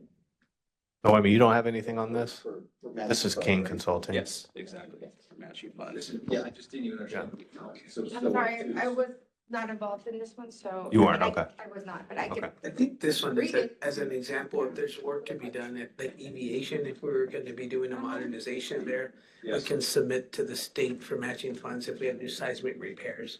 So this puts ourselves in a position to apply. Correct. Yes. And we just need to do this perfunctory effort to give us that option. Yeah, I have to take this one and say this was my item that I'm sorry I didn't give you enough information on and didn't tell anybody I put this on. So I apologize for that. This was actually a request from King Consulting. It was a requirement from King that we put this in to be eligible for funds. And I can give a better update if you want on Monday. I didn't print that highlight, but I know King Consulting said we have to get them on. It has to do with the Prop 2 funding that in order for us to get those dollars. So it's more perfunctory in nature and just our ability to have access. And you have to have like a facilities master plan. I saw updated that every part. 5 I just years. didn't understand Yeah. what part of it. Go ahead, Howard. So sorry about that. I was not involved, but I just looked at it really quick. It's a requirement for all districts just to be able to qualify, like you said, for Prop 2. So whether you're are eligible for facility hardship or not, it's setting you up. So it's that resolution, all resolutions for any type of state matching funds have to be in place before you can even submit any applications. So they're being proactive in getting those in place. It did read strange, Yeah. because it focused on hardship and Yeah, seismic, that- but then if you read down, it has, it's basically. for- And like I said, we may or may not ever have to, but at least it's in place in the event that we ever need to. And with the facilities master plan, my question to King Consulting was, we have a master plan. Do we need to even do this? And they said we should just have this. That's right. Yeah. Right. If you do talk to them again, would love to see that score. Score. No, I don't Yeah. need the score. I'm not Yeah. beating them up. Where are we? Yeah. There's some things out there that there's lovely to see a list. Sure. And Sean and Noemi, I may kick that to you all because I know you're working with them much more regularly than me now. January update. That'd be great. Mhm. Thank you. Motion from Neil, second from Roger, all in favor? Aye. Actually, it's very similar. It was the two. There were two resolutions that we, Next one is from King. resolution 2425, to you all authorizing the filing of applications for state allocation board administrative programs for the license. So, very similar. Do I have a motion? So moved. Thank you. Second. Roger. Any comments or questions on this? I think, okay. All in favor? Aye. Abstain. No, so we could probably do 10-3 and 10-4 together. Okay, I think that's great. So item 10.3, what's that? Yep. I'm looking to move 10.3 and 10.4 together. Sure. Thank you, Rebecca. And do I have a second? To I'll move 10.3 and 10.4 together. I'll move. I'll second. Michelle. And just for public's purposes, event, 10.3 is amendment number 4 agreement with TDK for the 135th Aviation Sports Complex. This is for geological fees. And then 10.4 is the approval of the purchase of synthetic turf. And we heard from Delaney earlier, and the installation for piggyback related to Tenkati grass, the artificial turf. So I have a motion, a second. Any comments or questions? All right, all in favor? Aye. Aye. Yes, thank you, everybody. Let me see, can I take anything else together? No, probably not. No, probably not. 10 point, let's see where I'm at here, 10.5. Do I have a motion on 10.5? Moved. Thank you, Michelle. Second, Second. thank you, Rebecca. Any comments or questions? This is the TK conversion, conversion kindergarten classroom door at Holly Glen Elementary School. This is actually, this is the bid, actually, I think there was like 13 or 14 bids, and I think we had, 13 or 14 contractors that showed up at job walk, and I think we had 10 bids, which is great, so Yeah. thank you for that. I'm just reading, I'm not reading off the item, but I was impressed with the show of contractors and the interest, so thank you all for doing that. Any comments or questions? Just, do we have experience or knowledge of, I know number one never responded, so we're going with number two effectively. Did we have experience with them? Number 1 did respond, but in the formal bid review, after the closing of the bids, they were found non-responsive for listing subcontractors that were not currently registered with the DIR. So by law, the board and or district cannot enter into contract with someone who's not in compliance with certain requirements of public contract code. So in reviewing our dependable, their bid was responsive. And our dependable, the district does have experience with. They just recently worked on Del Air project. So they are Okay. dependable. I mean, I just had to say it. It's the dad joke. I couldn't help myself. I'm sorry. I knew it was coming. Your son is rolling his eyes right now. Yeah, my daughters, yeah. So it was, as the board's aware, when we filed the NOC, there were 0 change orders on the previous project. So they've been a really good contractor to work with. Great. So looking forward to this project with them as well. I think it's just really interesting to note that it's very good, in fact, excellent bid coverage, but just want to highlight the range here. You're really looking at from 2 million to about $2.9 million. Really? So, I'm sorry, yeah, 2.9, almost $3 million. The spread there's 33%. You know, million, last year, if you take the lowest one and you add $1 million, it's really 50% delta. So it's really eye-opening in terms of the volatility with regards to the bids that we're seeing. So it's good that we have that kind of coverage so that we can take advantage of that a little bit as well. So thank you for that. Top five Welcome. being pretty close then. Too. Yeah, they are. Excellent. Thank you to the team. Wonderful job. All in favor? Aye. All right. 10.6. This is the approval of the purchase of furniture, fixtures, and equipment. This is the pilot program that we spoke about a little bit earlier. You have a motion. So moved.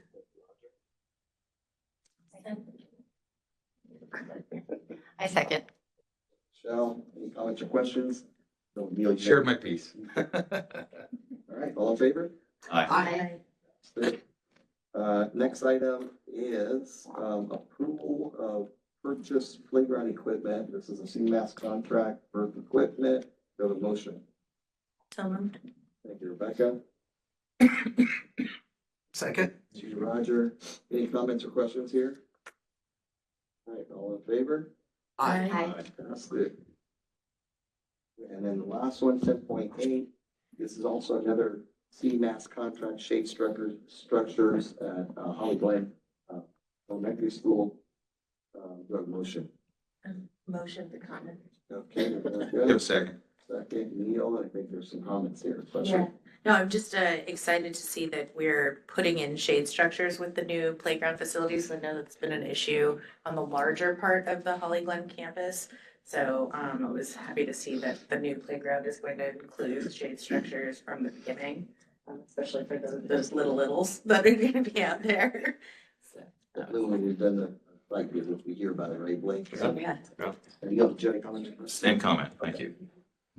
Just one quick comment. I mean, I just wanted to just highlight how the importance of a lot of these small projects, you know, they don't rise up to the level of like a renovation or $2-3 million projects that we're talking about.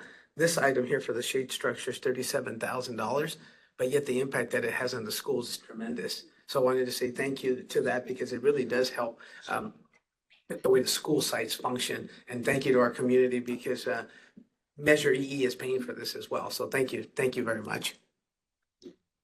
If I may just add one comment, just so it's clear, for items 10.7 and 10.8, these are just equipment only purchases. So the installation will be bid with the construction bid that we will plan to award in March of next year. So I just want to make, You know, I'm glad you're Yes. bringing that up on. yes. Maybe I misread that, but item 10.7 on the FERC, I could have sworn I saw that installation was included in that. Did I misread that? I'm talking on the 10.7. I read this 10.7. I thought let me just pop it up. I could have sworn I saw. I think it says it's taxes and shipping. Yeah, taxes and shipping. Yeah, equipment purchase, taxes and shipping. It was from, did I see something that was innovative? Innovation was it? 10.4 includes, 10.4 includes the base. It was 10.4. Yeah, the 10.4 includes the base construction. Thank you. But yes, 10.7 and 10.8 is equipment only. Yes. Okay, thank you. Thanks, Drew. All right. 10.8, I had a motion from Rebecca, second from Neil. All in favor? Aye. All right. So I think we'll take the motion first on the first interim board, and I think, Don is gonna present. So there's a motion, I know for that. With positive certification, you have moved that we approve this. Is there a second? Second. All right. Great. So, presentation on first interim, welcome, sir.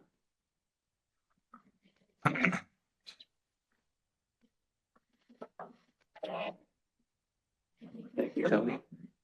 All right, good evening, board, executive leadership, members of the public. I am presenting the Wiseburn Unified School District first interim budget report for the current fiscal year 24-25.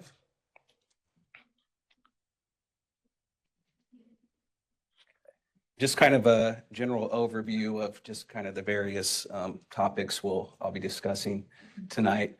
Number one, just kind of some overall financial reporting requirements. Number two, the major assumptions that went into the building of the first interim. And then number three is a adopted budget to first interim comparison. So taking a look at some of the revisions and updates that we've made to the first interim.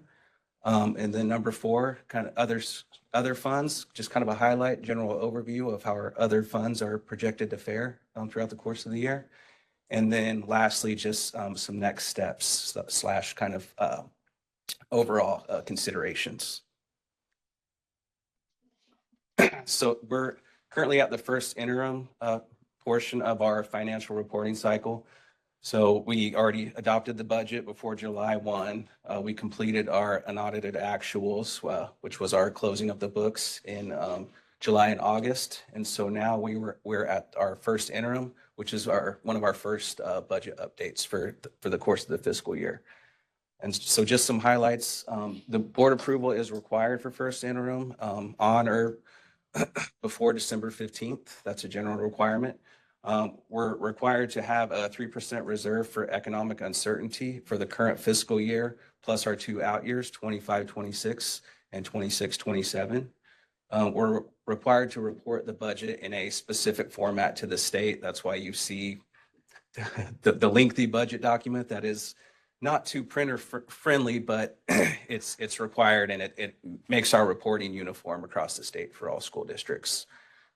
There's also a portion where we have to go through and we must meet established criteria and standards. That's one of the supplemental forms contained in the budget report.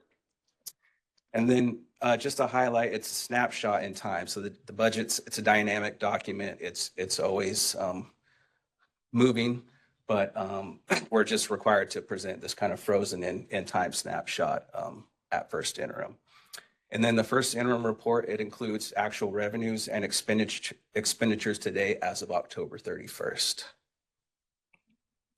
And we are, as Neil mentioned, we're filing the first interim with a positive certification that specifies that we meet the 3% reserve for economic uncertainty for the current fiscal year, plus the 2 out years, which we're happy to report. So some of the major assumptions that go into the first interim. So our main source of revenue is our local control funding formula. So you can see for the current fiscal year, we are going under the assumption of a cost of living adjustment of 1.07% that was approved by the state. And then in the 2 out years, we're budgeting for a 2.93% increase. And then for 26-27, a 3.08%. And those are based on Department of Finance estimates. Our enrollment is projected, it's slightly down by roughly 7 students. That's looking at our current enrollment to date that we have. Our average daily attendance, which is what we're funded off of for LCFF, is currently projected at 94.77%. And so that's pretty much a flat attendance rate compared to the adopted budget. Our unduplicated pupil percentage, which is our student population of socioeconomically disadvantaged English language learners and foster youth, we actually had a decrease of 100 students in that category. So that it has an impact on our LCFF funding going forward. We're really going to make a lot of strides to try and kind of do as much reach out as we can to kind of increase that student population. We're seeing some decreases there, especially on the economically disadvantaged side. Yes, Roger? John, what does that translate into funding? So That's a for- decrease by that 3.87%. What is that in dollars? Yeah, in the 2 out years in the multi-year, it's roughly 200,000 each fiscal year. There's two factors here, if I'm understanding correctly. One is a decrease in the actual number of students, and one is decrease in reporting by parents. Is that correct? Correct, And the exactly. latter is what you were working on.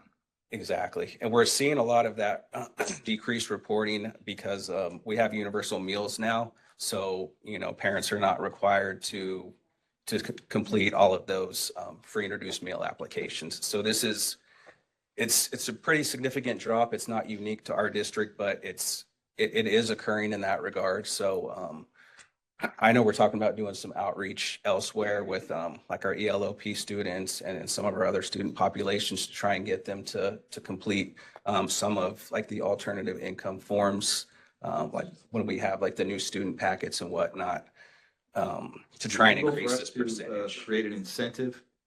But is this Sweepstakes. Is the community's changing? Is it- I think we're seeing layers here. I mean, I think you're seeing a changing community. I think it's a huge issue with the lunch, free lunch. I mean, huge issues we're doing the right thing, but meaning it's harder to track and harder to, right? It's just the motivation is not there as much. And we have to also be careful because we can't just go out and market and incent people to do it. I mean, there's also rules around it. So I know. But there was, I know there have been questions about that, not you, Neil. I mean, I just think in general, we are looking at ways that we can get out and do that outreach, and not overdo it, I guess, in some ways. I don't know. One of the workshops that, speaking of item number 2 at the CSBA conference, they did talk about a lot of things about AI and utilizing AI for forms and things like that. Is there a way that we can look at making the applications for parents much faster, where we have a system that already keeps a profile of the student so that when they enroll the following year for this application, it's more of a quick click of a button, as opposed to completing the entire form all over again? Or is that something we already do? I think, if anything, that's something I think we can look at to facilitate the application, because if it's a quick couple of buttons or screenshots, they'll probably do it really quickly. Whereas if it's labor intensive, they're just not going to do it. Yeah. That might be one of the challenges that we see. Each year, right? Right. Yeah. I'd say I know Monique's on it. And aside from looking at the forms, we're actually looking at not utilize, well, I shouldn't say, but changing from School Mint over to Power School for registration, because Power School now has a module where you can actually do it. It just seems to make sense to have everything within the same ecosystem, and that may help too with how our forms are and what we're able to track. It's just a little bit funky with the two, having the two, and the rollovers aren't as accurate. So we are looking at that. That's fresh off the press in some ways, but we plan to bring that to the board probably in February, I think, is what, sometime early next year. So that should help with that process as well. Yeah. It's not AI, but it's, I bet you there's AI built into it somehow. Yeah. And so that the UPP percentage, that funding, it does follow those specific students. So it does make up a bigger part of the LCFF funding, but for all intents and purposes, it is restricted because those dollars do have to follow those particular students. I put this on here, the concentration grant add-on. We currently receive $0 for that because our UPP is less than 55%. But just for comparison purposes, there are a lot of districts out there that do receive this concentration grant add-on, and it does equate to significant dollars for them. So that's kind of why when you look at your neighbors and you do district to district comparison, it's not necessarily uniform as it was under the old revenue limit days when it was just a straight allocation per grade level per ADA. So I just wanted to kind of mention that. And then we do receive our TK add-on dollars. That's roughly little over 300,000 is what we received. So that's the TK add-on. That's in addition to the LCFF funding per ADA that we receive for those students. So it is a true add-on. So that's why, we've been doing a lot of TK expansion, trying to really target those students because it does help. And just for the record, though, there's going to be a 20-to-1 ratio. So TK is more expensive too. So we're getting the add-on for a reason. And, you have an additional aide in the classroom. So there are other things. So it's not, it's just not straight dollars to the bottom line. It's definitely going to be absorbed by a lot of the programming itself. There is that additional adult requirement starting in 25, 26 as well. So that will kind of eat into that cost. And then we do receive that class size reduction add-on as well. So that's for our TK through 3 third graders. And that's to maintain our classes at that ratio of 24-to-1 and lower. And so that adds up to roughly about $1 million for us. And then on the expenditure side, our salaries and benefits, which make up the majority of our budget. We are currently budgeting certificated step and column at 1%. We're budgeting classified step and column at roughly 1% as well. So we do have, some savings from that early retirement incentive and then a little bit of attrition depending on when staff and teachers specifically, where they end up when we bring them on board, what step and column they're placed at. Is that less than it's been in the past? That's traditionally what I've seen, and at my previous district as well, it was around 1% as well. 1% assumption. Yeah. Yes, yeah, that's Every year. yeah. And I would say too, I think the utility of this slide is, and I want to thank you for having the assumptions in there. I know we haven't brought these front and center a lot over the years, and definitely as we start budget planning for next year, it is one thing that we want to do, maybe even in February, March, is actually bring you the assumption prior to budget, right? So that you see them and we're able to talk through this slide in more detail as we're planning the budget for next year. So definitely look forward to that. If I may, one thing, I'm back up to 88. First of all, it's 3% down where it was a few years before COVID, which is interesting, but it is what it is. That cost us 800 something thousand lost. The conversation and the law that says in 2026, 27, I believe, it's going to be based on enrollment, not ADA, which actually would impact our 3-year plan. So I don't know if we're considering that. And I know there was some debate as to there was going to be some requirement that some of that extra money, if there was extra money, to be spent on making sure people attend, the kids attend. So I don't know if it's actually a win, but I don't know if we may not have it here, but I would look to us to have that into the future because it is law. Enrollment would help our numbers, wouldn't it? You would think. Versus ADA. Yeah, you would think. It's not fully fleshed, yes. There's gonna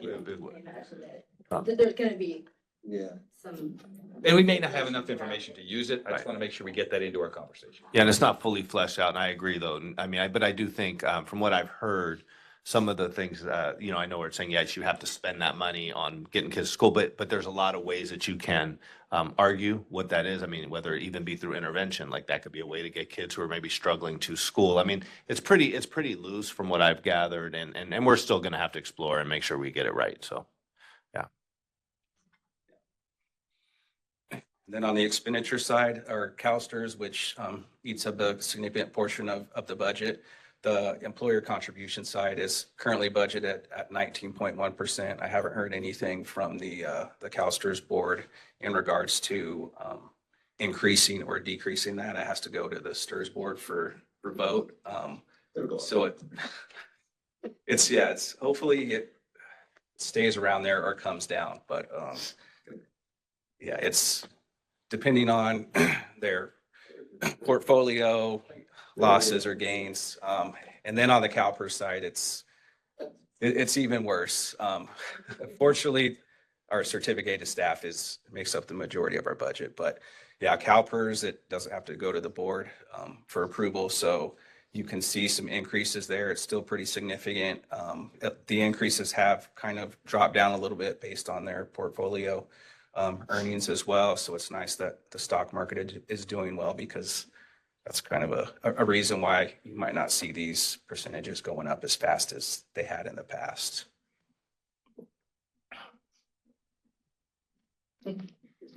cap on this thing, on the Cal First? No cap. No. 120. No cap. And then, so this slide just highlights our adopted budget to first interim comparison. So this is the general fund combined, so it's the unrestricted and restricted sides. I chose to utilize both because the district is still spending down some significant restricted one-time funds that do have an impact on the general fund ultimately and will have an impact on the unrestricted fund side as well going forward. So this just kind of highlights some of the differences, some of the revisions in our first interim budget compared to adopted budget. So there was a slight decrease in our LCFF sources. That's from that UPP percentage decrease. So you don't see the full decrease there because it's based off of your ADA enrollment of current year, prior year, or the average of 3 prior years. Federal revenue increased slightly. We're spending down some additional Title I carryover funds that we carried over from the prior fiscal year. And so Title I funds are on a reimbursement basis. So when our revenue increases, it matches our expenditures. Not a real difference on the state revenue side. On the local revenue side, we just had a slight increase in our RDA funds. In the prior board meeting, we had established Fund 40, but we still have some activity in Fund 1. So once we continue to utilize those RDA funds in the general fund, you will see that activity switching over to Fund 40, just to make it a little bit more clear and transparent because those dollars are restricted. And then on the certificated salaries, we had an increase. We had to add a sped teacher due to our enrollment numbers increasing this year. And then we also hired a math TOSA in October that was not previously budgeted at adopted budget. Then on the classified salary side, we did have some increases for instructional aides and then 2 registered behavior technicians that weren't previously included in the adopted budget as well. And then the increase in employee benefits, that's associated with those salaries. We had a slight decrease in books and supplies, just a slight reduction in textbook adoption costs. We are looking to pilot this year, but the costs are coming in a little bit lower than we anticipated. And then probably one of the most significant is in the services and other operating. So we really took a close look at our POs, our purchase orders and encumbrances that were rolled forward from the previous fiscal year from 23-24. And so we're really starting to kind of try and take a fresh look at those. So we're closing a lot of those out because a lot of those were rolled forward for various things, some legal cost, some other contracted services, things of that nature. So that was a pretty significant decrease there. And then on the capital outlay side, that was probably the most significant increase. We didn't currently have the CalShape grant funds budgeted there. And so the CalShape grants used for HVAC, some HVAC upgrades at multiple sites. And then we included some RDA funds kind of to just earmark for any kind of augmentation of a lot of the bond projects that we're talking about. If things aren't specifically allocated within the bond for those projects, then the RDA fund among some of our other capital facilities funds can be used to augment and assist the bond in that regard.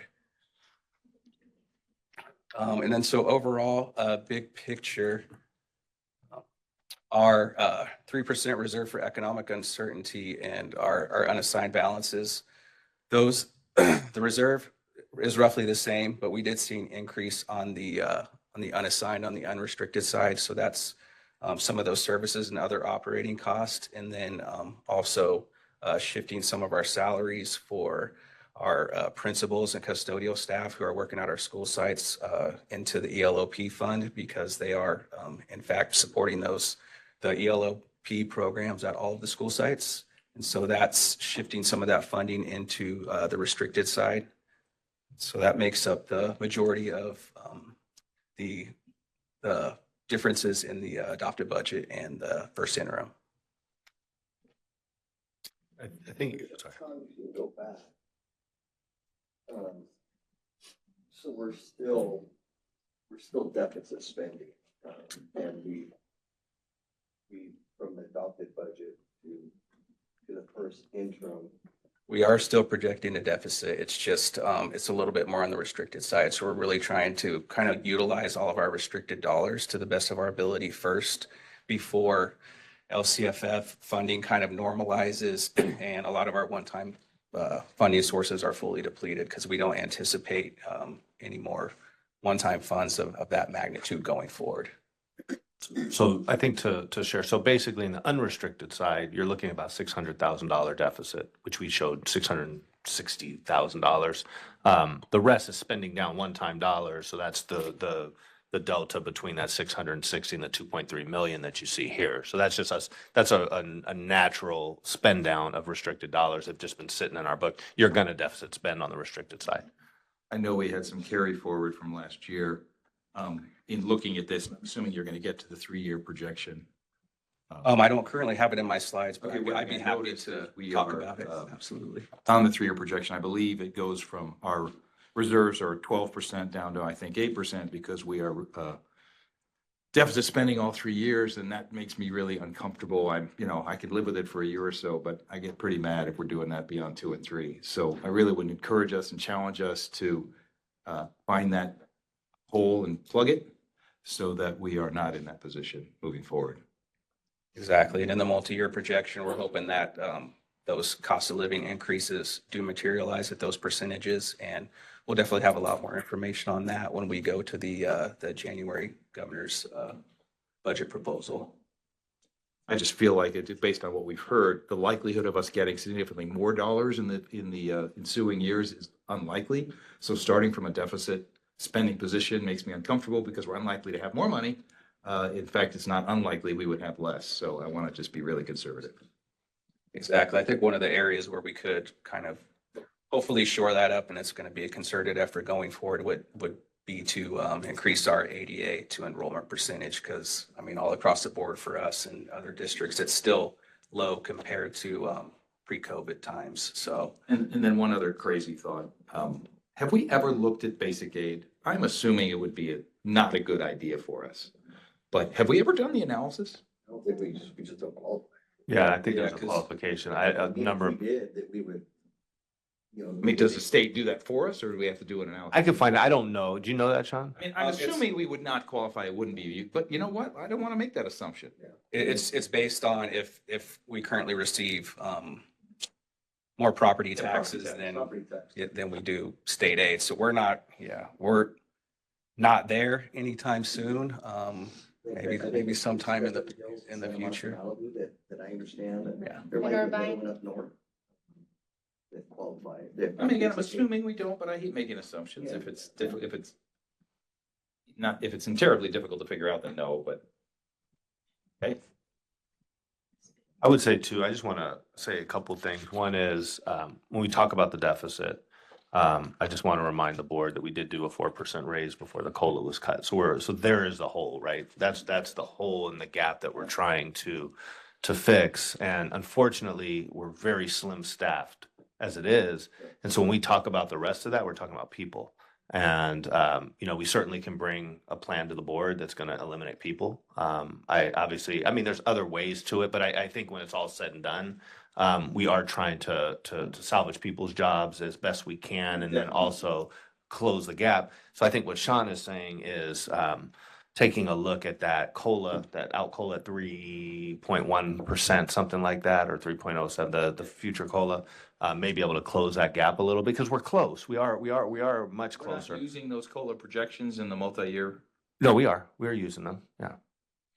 Yeah, did you use them on this one? Actually, you're right. I wasn't looking at the multi-year. Did you build those in?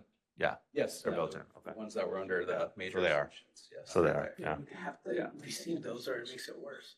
Yeah, but I see what Neil's saying. Those COLAs would have to come in at those projections. Absolutely. I mean, so of course I want to protect jobs. Yeah. No, I know Of course, that. It's a priority, but at the same time, we have a fiscal obligation to manage our money right.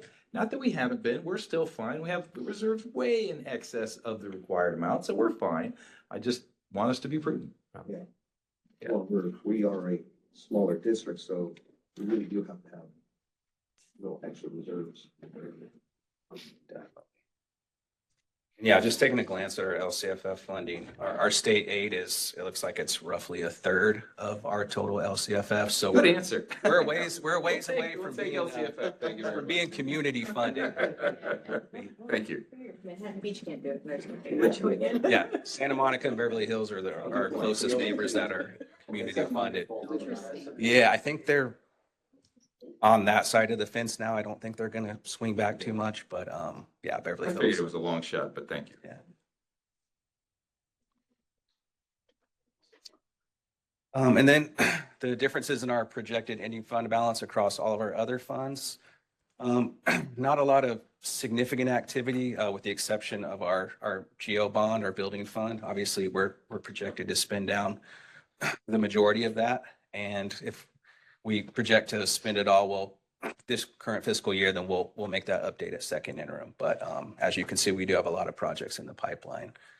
And then the only other one I'll note is the other enterprise fund. That's our childcare fund. That one looks a little misleading. It's an enterprise fund. It's not a governmental fund. So in that fund, you have to disclose the district's net pension liability. And so when you see it in that much of a negative, it's just assuming that there's this net pension liability out there that the district really wouldn't have to pay, but the state's making us recognize it in that fund. So that's why that one's a little misleading. But we are projecting a contribution to that childcare fund of about 191,000 just to make sure it balances and cover all the staffing.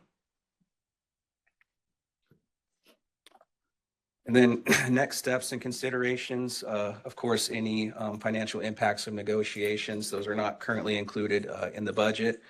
For us to include those, we'd have to go through the process, do an AB 1200, have an MOU. So currently, there are no impacts of any of those type of negotiations built into the budget.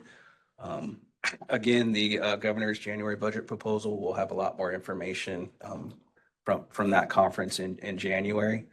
And then that will have a significant impact on the multi-year projection, given the cost of living adjustments that are being proposed.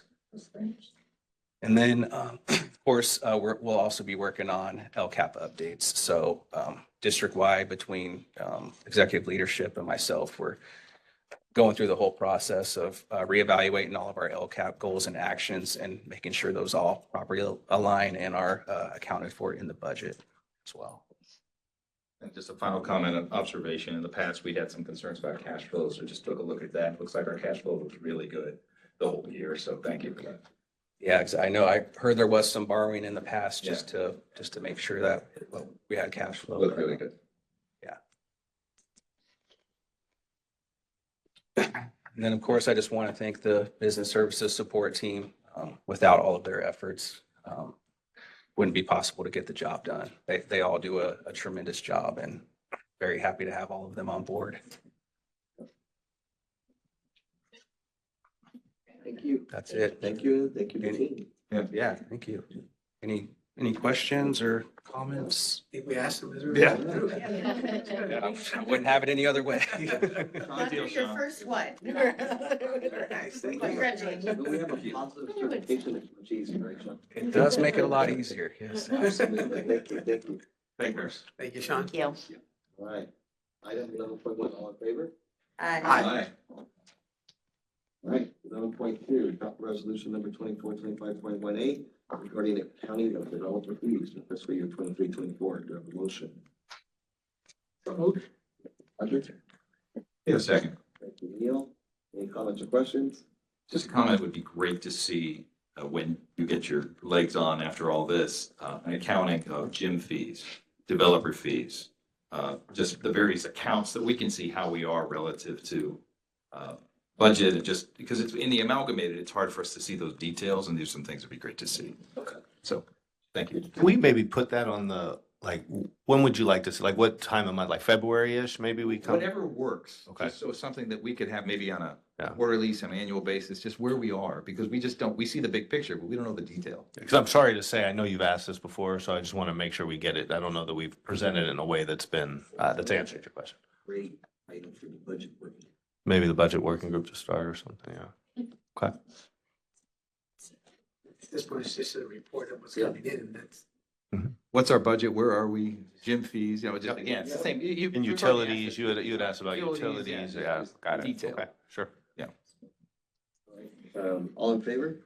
Aye. All right, 11.3, ratifying agreement with Maxim Healthcare Services LPN. Motion, So moved. Rebecca, second. Second. Michelle, any comments or questions? All in favor? Aye. Aye. Item 11.4. Can I move 11.4 through 11.6? I would love to, thank you, Neil. 11.4 through 6. Motion Neil, second. Second, Second. Rebecca. All in favor? Aye. Aye. Thank you, everybody. Late upcoming dates and events. No, Wendy spilled our calendar. Thank you for that. Thank you. Super helpful, actually. It was. Nothing that's not up here. I mean, I think we're all looking forward to winter break. And before that, though, we're looking forward to all of the holiday performances that I know you all have in your email or in your calendars, and definitely I do on mine as well. So that's it. We have an upcoming board meeting on Monday. On Monday. That's right. We're packing it in too. Packing it in. We're giving people more before the end of the year. All right. And we do have one item for closed session, one more item for closed session. Yeah. And the meantime, do I have a motion to adjourn at 8 p.m. So moved. Second. You? Ready?